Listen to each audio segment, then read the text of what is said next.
Joel is a national of Grenada, born in St. George's to parents from St. Lucia and Trinidad and Tobago. Ambassador Bristol is no stranger to the multicultural relations community of the Americas, having served for over 17 years in several senior positions at the Organization of American States. Here in Washington, D.C., the ambassador has held several elected posts at the OAS, including representing Grenada as vice chair and chair of the Inter-American Committee Against Terrorism and president of the Retirement and Pension Fund Committee. Among her interests, Ambassador Bristol ranks highest the protection of fair labor. She has a passion for justice and empowering youth, a love of culture, the performing arts, and foreign languages and literature. Ladies and gentlemen, Ambassador Jillian Bristol. So much. Wonderful. Very nice to have you. Pleasant good afternoon to everyone. Buenas tardes.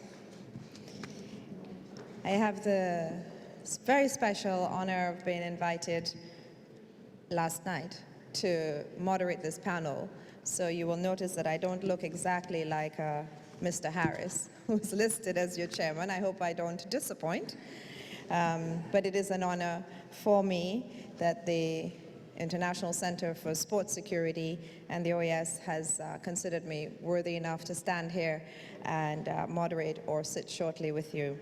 This very, very distinguished panel, Dear Mr. Harris, Earl Harris, Assistant Director for Strategic Services at the CARICOM's Implementation Agency for Crime and Security, will now form join the panel as a member.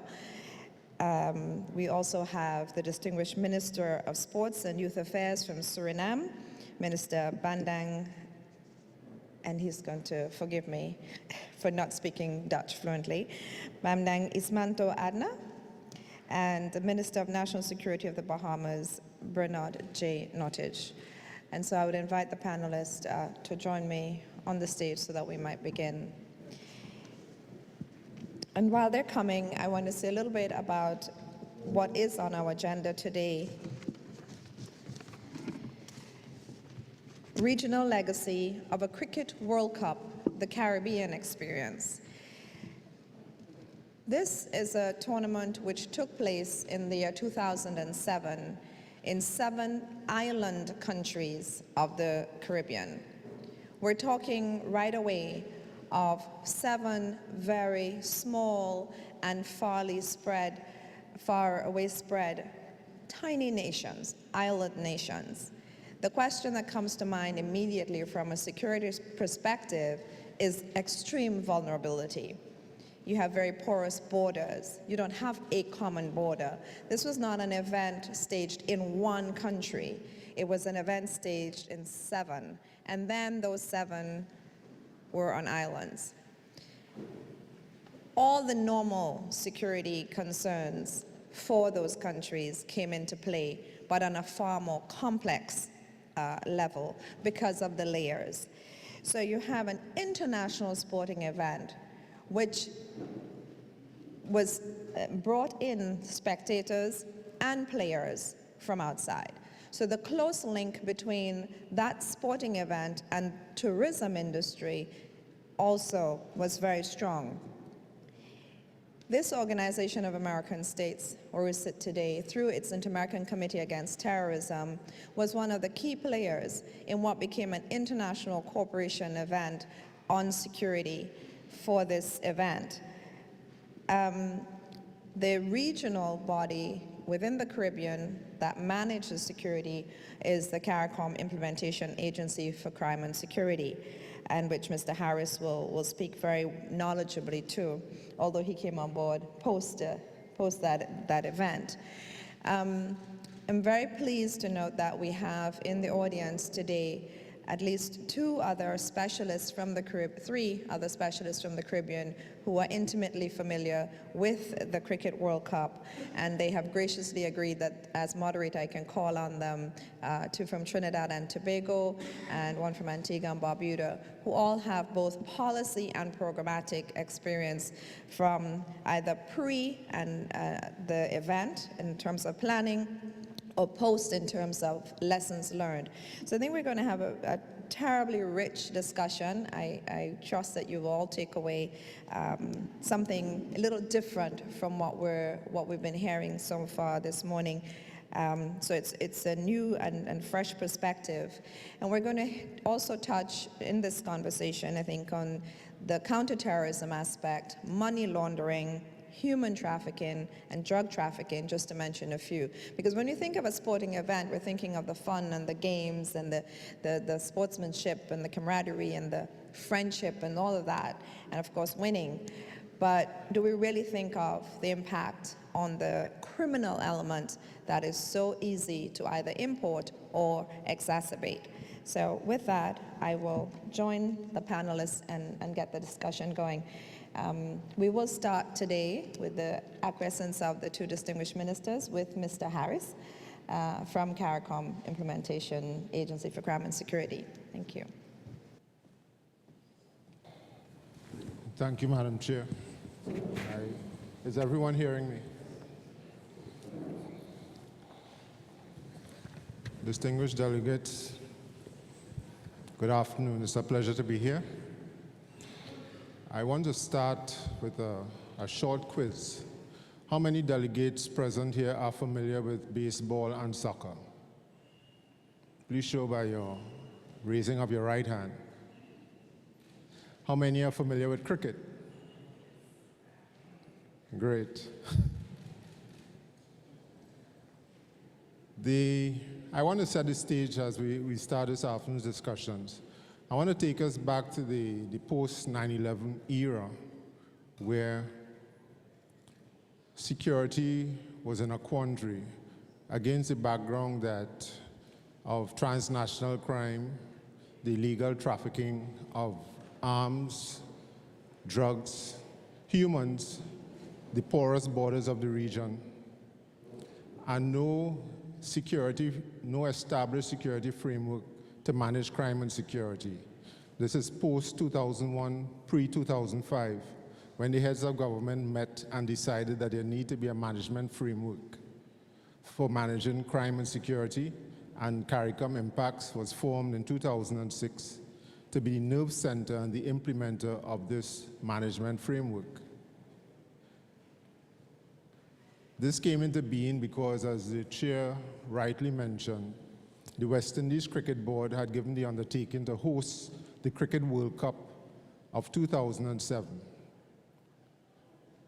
With 10 participating states, 9 of which were hosting games, and against the background that no single state had the capacity to host the games, even collectively we didn't have adequate capacity to ensure that the strict guidelines handed down by the ICC. Delegates are familiar with the ICC? Yes? Well, the ICC is to cricket what FIFA is to football, minus the alleged corruption. So I thought I'd just get that out of the way. So we had stipulations for hosting the games, and we also had to ensure that the security of the region was not compromised. To adequately do this, it meant the creation of a single domestic space. Now, it was mentioned in the introduction that we have 9 or 10 sovereign states, each with their own immigration laws, each with their own visa requirements, and 9 or 10 independent states.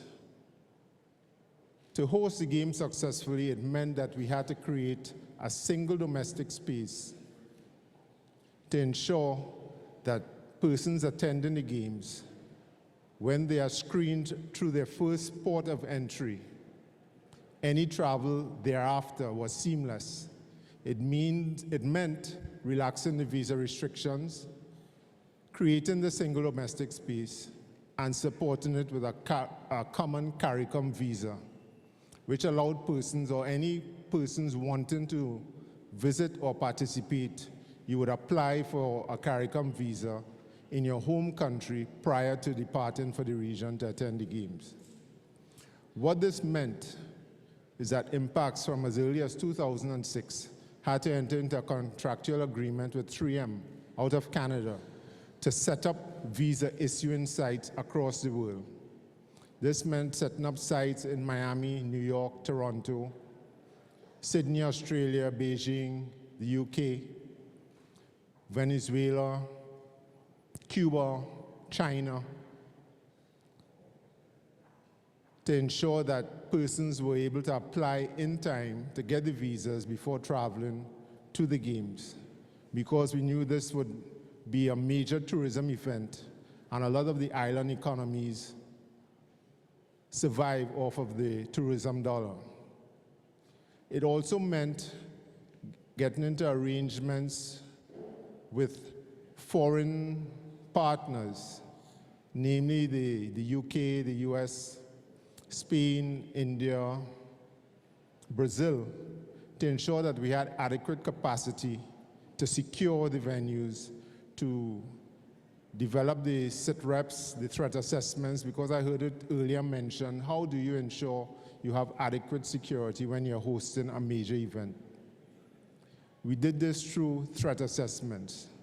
This is where it brought in the Interpol, it brought in the establishment of the regional intelligence mechanism, the military, law enforcement, border security, and I would speak later to some of the legacy agencies coming out of the Cricket World Cup.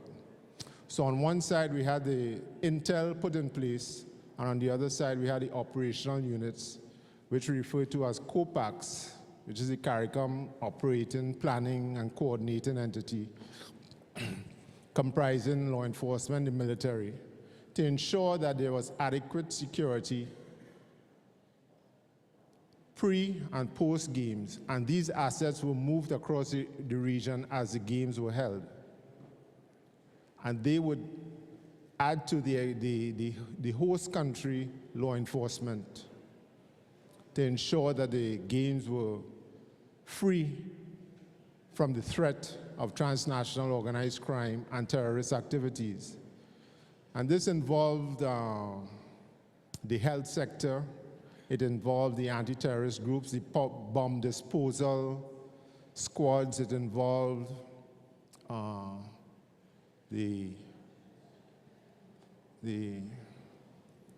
they call not the nuclear, but bomb threats, a senior moment. So it was a lot of work to be undertaken in a short space of time. I remember joining Impacts in September 2006, and we had to ensure that the visa issuing sites were up and running within 4 months. That was December 2006. The supplier 3M indicated that a project of this size would have required 18 months of planning. We accomplished the impossible in 4 months. Now, visiting forces from around the world.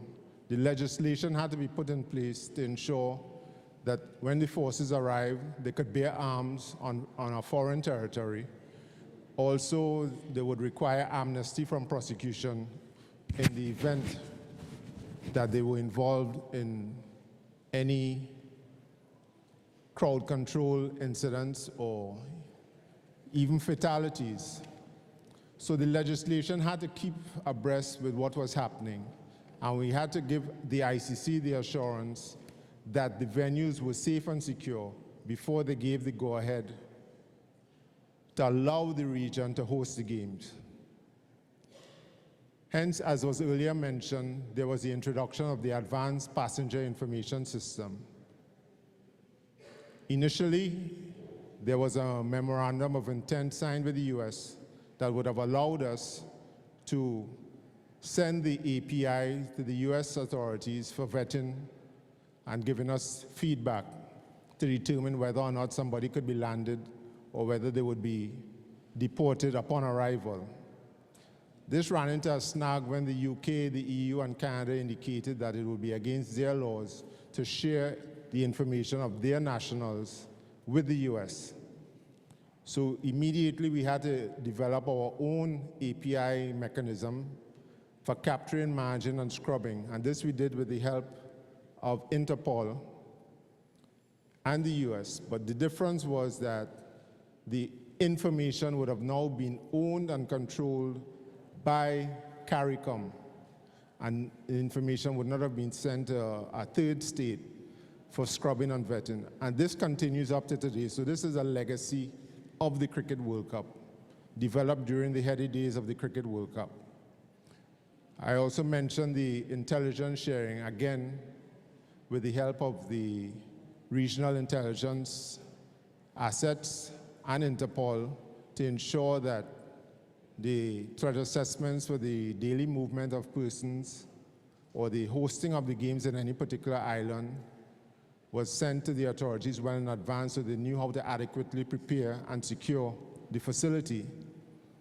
Because one of the agreements with the ICC is that their persons would only be responsible for the stadium, and everything else fell to the hands of CARICOM and their security assets.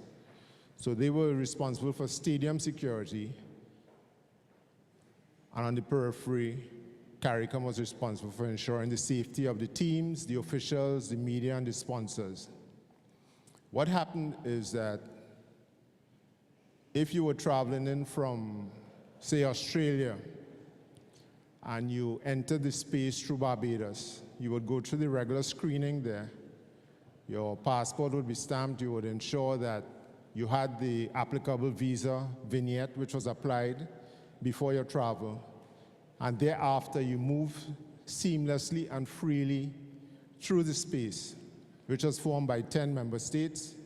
It meant that you were, on your day of travel, you would have been given a wristband, which was color-coded and changed daily. So every other island state that you went to during the period of the tournament, your passport wasn't stamped, you were not subjected to immigration or customs, you just handed in the form and you went your merry way. Persons are saying post-Cricket World Cup, they would like to see that arrangement still in the CARICOM region, the free movement of nationals and persons with legal status.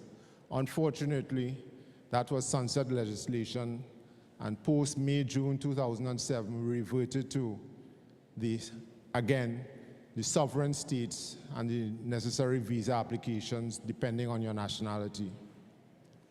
We successfully hosted the Cricket World Cup, and coming out of the tournament, we recognized that initially the API and the intel, which was thought to be just applicable to the tournament, they recognized the necessity of maintaining that. And to today, it has evolved.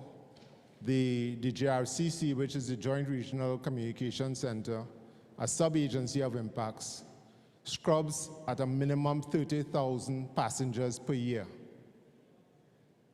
30 million, I should say, sorry about that, 30 million passengers per year. During the time of the Cricket World Cup, we had about 143 positive hits. These people would have gone unrestricted had we not implemented the Advanced Passenger Information System. So today, the JRCC and the Regional Intelligence Fusion Center, they manage the watch lists for the region. So from the airlines are compelled to submit the information to the JRCC, which is the collection point for the CARICOM region, and they analyze against the various watch lists. I see the sign up, so I'm going to wrap up.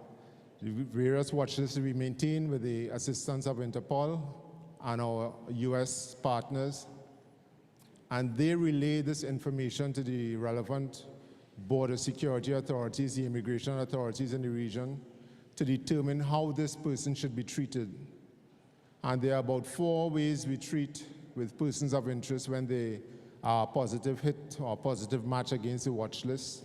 You either refuse entry, you subject to secondary interrogation, you allow them entry and keep them under surveillance, or you let them go free without any further attention.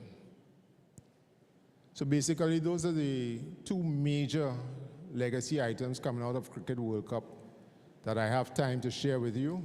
I now hand back over to the chair. No, thank you very much, Earl.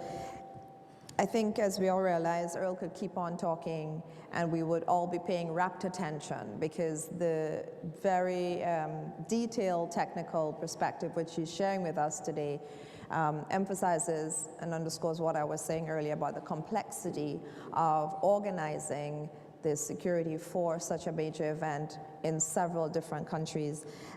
There's so many aspects of hosting such an event that have to come into play. I'm now going to invite the Minister of Sports and Youth Affairs of Suriname, Minister Bambang Ismanto Adna. He is currently in that portfolio, but before then, he began his career as a monetary researcher at the DSB Bank in 1987. He then became an accountant reporter and worked in management. He's also a member of several soccer clubs or football clubs. He received his master's in both economics and business administration and accounting at the Surinamese University and the Maastricht School of Management. Minister Adna brings his own perspective, of course, from a member of CARICOM countries that is Dutch-speaking, is a continental member state, being on the South American continent, not an island nation, and it did not host the World Cup cricket, but certainly appreciates, Suriname can appreciate and has appreciated the importance of security in the major events and in World Cup, being a member of CARICOM. So, Minister, you have the floor. Thank you, Madam Chair. Also, thank you for the organization to give me the opportunity to be here to give a few impressions about the Cup. Maybe it is good to give the audience an impression how Suriname geographically the position. You know that the CARICOM is a continent of islands, but Suriname and Guyana is a part of South America and vasteland, they call it. But so we are a member, one of the 11, near Guyana. We are between French Guyana, Brazil, and Guyana. We are 2 not islands in the CARICOM. So Guyana was a member of the hosting organization. That's why it was important for us to help in the security issues from the transportation of people, the people flow from everywhere, and once they are in the CARICOM, they also are free entrance to Suriname also, and from Suriname also to Guyana. That's why they involved Suriname in the preparation of security to keep our citizens of the CARICOM safe, not only, but also the sport tourism that comes to the continent to attend the games. You know that cricket is one of the big games qua population. I think it's the second one or the third one, because India is one. Cricket is one of the important sport of India, and you know that India has a lot of million people that attend this kind of sport, and the expectation was that a lot of people of India at that continent will come to the CARICOM. So they involve us in the preparation to optimize the security for the continent. Our minister was part of the preparation, and also our defense force, and not only from security issues, but also from health issues that can take part in that human traffic. We learn a lot of these things. It improves the integration of member states in the CARICOM.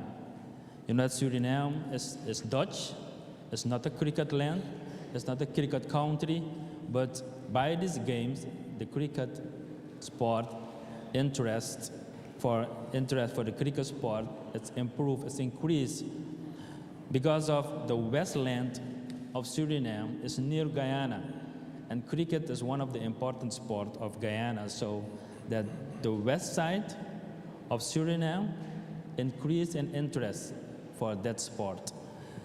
And so that after 2007, also the development of cricket improves in Suriname. Now we are also qualified for the Pan Am Games for seniors and also for the juniors. This little bit we make steps to become one of the important cricket country in the continent also and also in the world. But this is one of the steps that we make to the integration, and that is what one of the benefits that these games, the World Cup of cricket from the ICC, has come to Trinidad to improve the integration of the member states. We need that because we are not an English-speaking country. We are the only country that speaks Dutch, and that is one difference, and that is an important, very important difference from the CARICOM. But from the point of view of brotherhood, one body to CARICOM, we give our contribution to secure the continent, CARICOM, and also to give our contribution to save the continent, to optimize the security. And with all that kind of stuff, we take part of the preparations, and we have seen that one conclusion also, that the tourism between member states improves. It increased not only from abroad, but between the tourism between the member states, that's improved also because of the population, the popularity of the continent becomes also to the citizen. Thank you. Thank you very much, Minister Adna. It just goes to show that even though you speak a different language and you're set apart on the continent, when the time comes for important things like security of our peoples in sports and the security of our fun and games of our culture, we do pull together in the region. And I think that is one of the lessons learned from the Cricket World Cup 2007. It's now my pleasure to tell you a bit about Minister Bernard Nottage, Minister of National Security of the Bahamas, who is not only a politician and an accomplished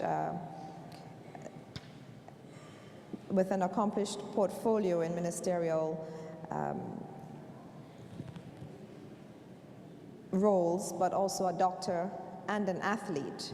He was trained as a gynecologist at the University of Aberdeen in Scotland and the Royal College of Obstetricians and Gynecologists.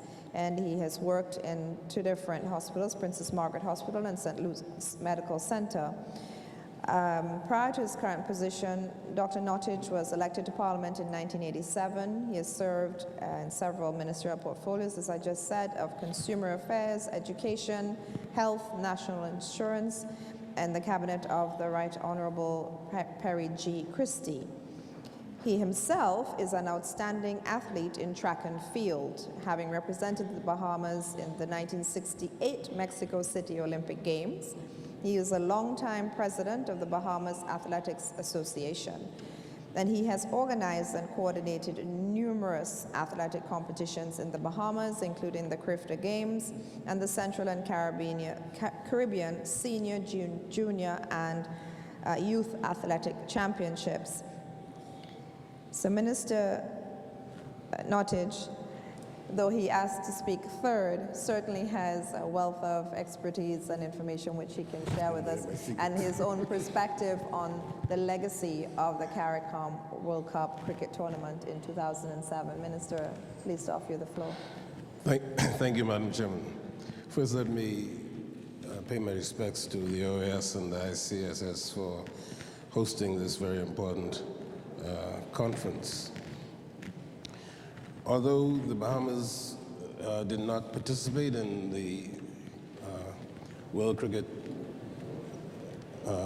hosting, we certainly have benefited significantly from the consequences of that event, because I think that it gave real birth to the impacts, the implementing agency for crime and security in the Caribbean. And out of it has come a number of institutions which we find beneficial in assisting in securing our national security.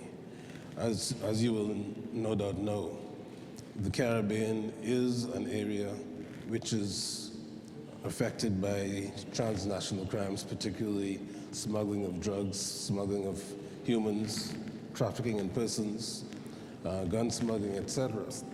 And the institutions that have been developed, as Mr. Harris indicated, the Regional Intelligence Fusion Center, the Joint Communications Center, and others, have made it possible for us to communicate with each other and provide sufficient information to alert us to when criminal organizations are operating within our domain and enable us, as he has indicated, to control who can come into our countries. And so we credit the World Cricket competition for that.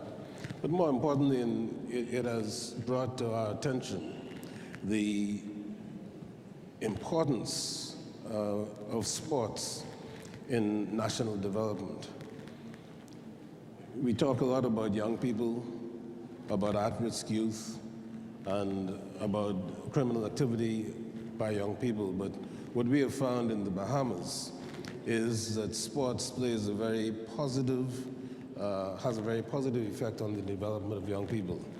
We are lucky at this particular time to have the leader of the government is a former athlete, track and field athlete, as I am, and we are in a position to use sports as an instrument for national development. We have, for many years now, made it our business to try to host as many of the regional and hemispheric events as we can. Not only in track and field, where we have hosted a number of Grifter Games for young people, the Central American Junior and Senior Championships, and we were responsible for developing the CAC Youth Championships. We've hosted the Pan American Junior Championships in track and field, and in recent times, last year and again this year, we have been given the responsibility for hosting the International Amateur Athletic Federation World Relay Championships. And what we have found is that this has given our country many benefits in respect to tourism. There are socioeconomic benefits. In tourism, we've had thousands of people who have come to the Bahamas to either participate in these championships or to view them. And we've found that it has had a significant economic impact when we had an economic assessment done.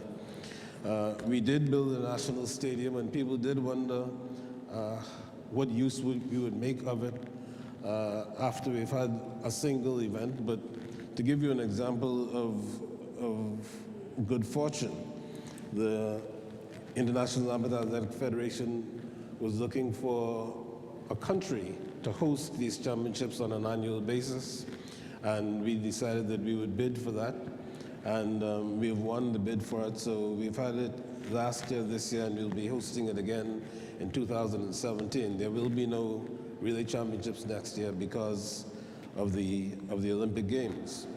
But we have found sports to be extremely beneficial in the development of our tourism industry and others. We will be hosting the FIFA Soccer Beach Championships this year. In golfing, with the tourism industry, we have a number of first-class golf facilities in the Bahamas, and we've therefore been able to host an LPGA female championship. And so for us, sports is a very positive focus or stimulus for national development. More than that, it has a very important impact on young people. We have young people from very remote settlements in our islands who are, as a result of being exposed to these international competitions at home, been doing some very outstanding performances in a variety of different sports. We now have young people who are being drafted for Major League Baseball. We have young people who are among the top 10 in their events globally. And so I don't think that there's any downside to this aspect of sports, the impact it has on young people. When we had the IAAF championships, we had media from 180 countries in the Bahamas, and that therefore put us in a position to get a lot of free publicity for the country, for the sports pursuits of the country, and we expect that kind of return on the investment that we have made in facilities. So it is true that if you have facilities, you've got to find a way to get them used. We have now engaged AEG, which is one of the leading sports development marketers in the world, who we've entrusted with the stadium that we have built, and we are seeking to get them to bring international events to the Bahamas. This year, at Christmas time, we'll have one of the college football bowls, the Popeye Bowl in the Bahamas, in this stadium. We've had English football teams who've come over to play regional teams in our stadium, so we have found a way to put the stadium to use to help with the economic development of the country. And so the legacy of world cricket has been that it has helped us to develop our national security system.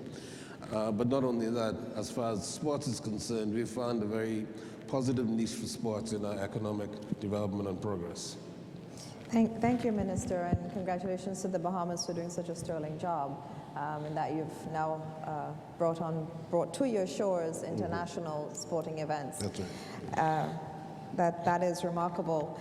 I know we've passed the lunchtime hour even before this panel began, and so you must all be anxious to get out to the beautiful patio and the lunch that we've been invited to attend.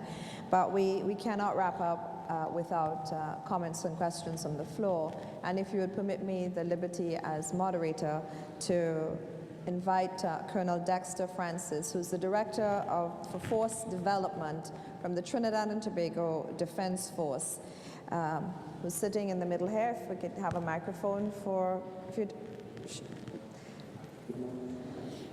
Colonel Francis. For a very quick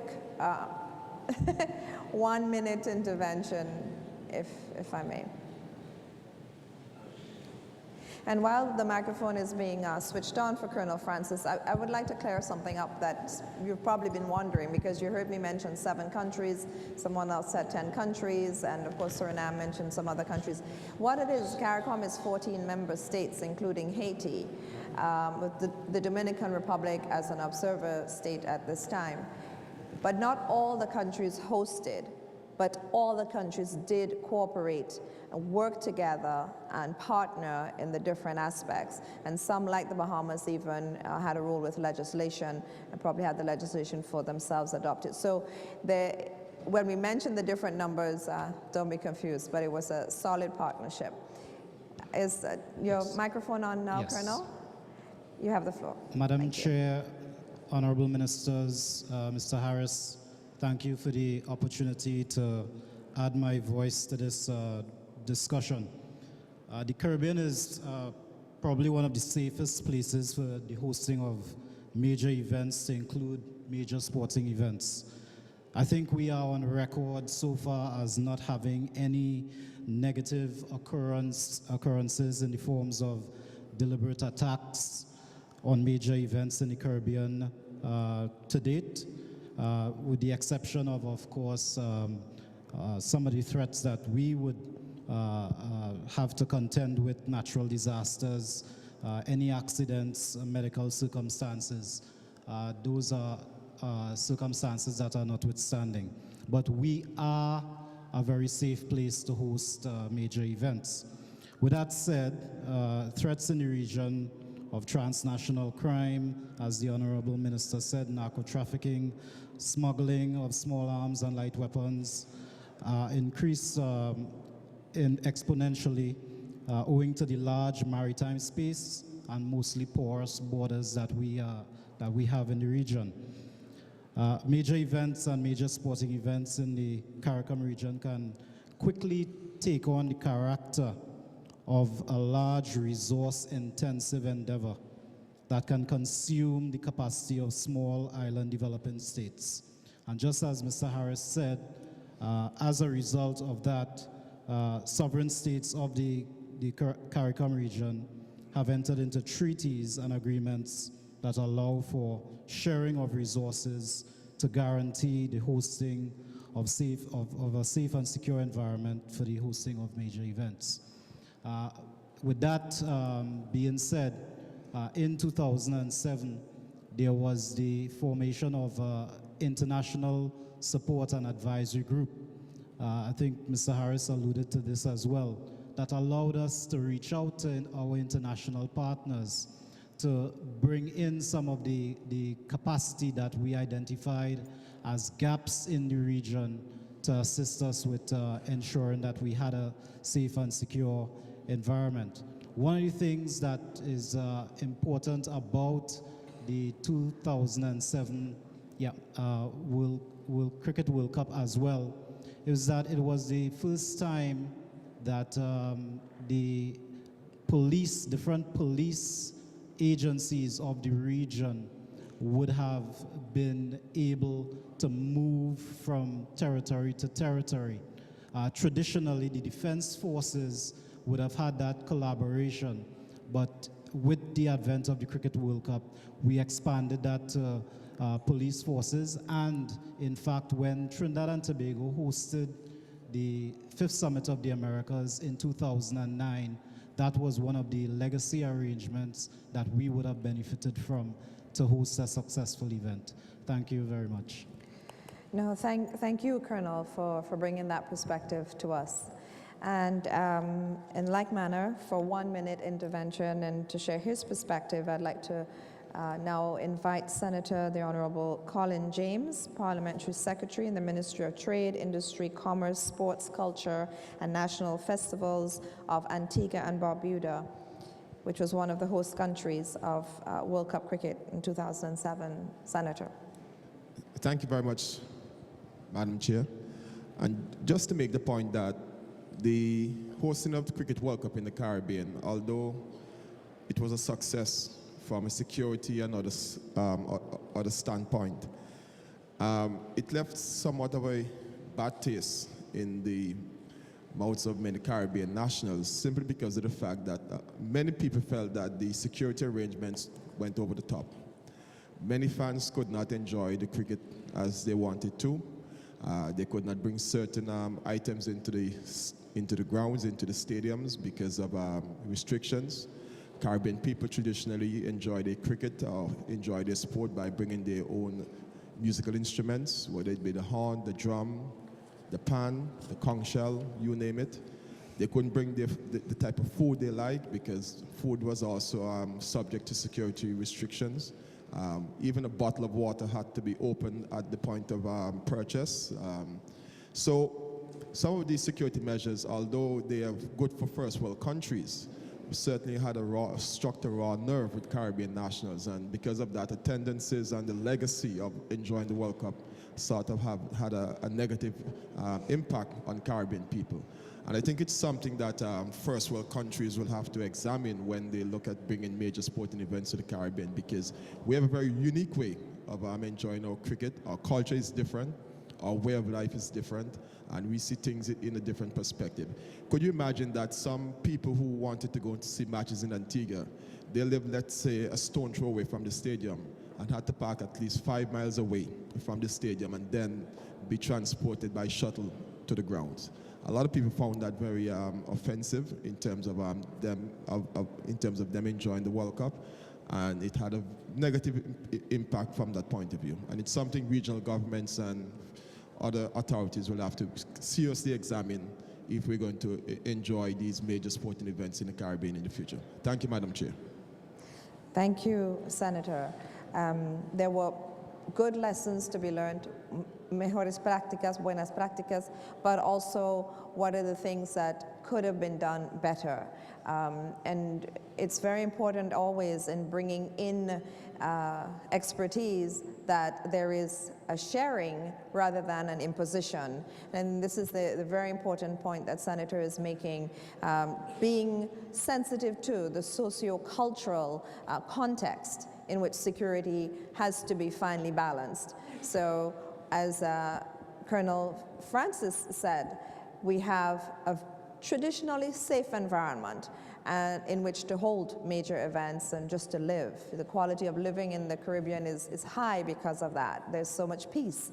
But notwithstanding that, if you're standing on the outside as just an ordinary citizen, you're not sensitive to what the intelligence agencies and the intelligence community and the security and defense community is very much aware of, and those are the threats.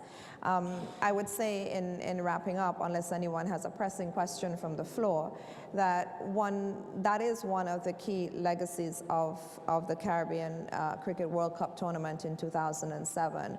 And it is imperative that in moving forward through with the collaboration of the ICSS and the OAS through the Inter-American Committee Against Terrorism, that we turn our minds to the context in which we're placing the security. It was a success of the security collaboration internationally, regionally, and intra-regionally between cross-cutting agencies, from transportation, tourism, defense, police, and so on. Numerous agencies collaborated, that there were no major violent crimes. It wasn't, whatever crime did or could have happened was thwarted. And that is because of the strength of that collaboration. And we know that those really responsible for ensuring the safety and security of the games and of the people, the participants, etc., will never tell us about all the threats. They will never tell us all the measures they had to put into place. But that collaboration, for example, with Interpol and the no-fly list and so on, and the API and the other systems that Mr. Harris referred to specifically, were key. So the takeaway of the legacy is the importance of regional cooperation, international cooperation, and the major benefits. And the role that the ICSS and the OAS have to play is in building on those positives and helping our region, because we've talked about the region being very much in the developing stages. So helping with implementation on a long-standing basis of some of the lessons learned that regretfully have had to be just sunset type of measures, but could in the long term stand. So if there are no questions on the floor, we'll take that as a wrap. I thank you for your attention. Our thanks to our distinguished panelists, ministers, and Mr. Harris, and to all of you for participating. Thank you.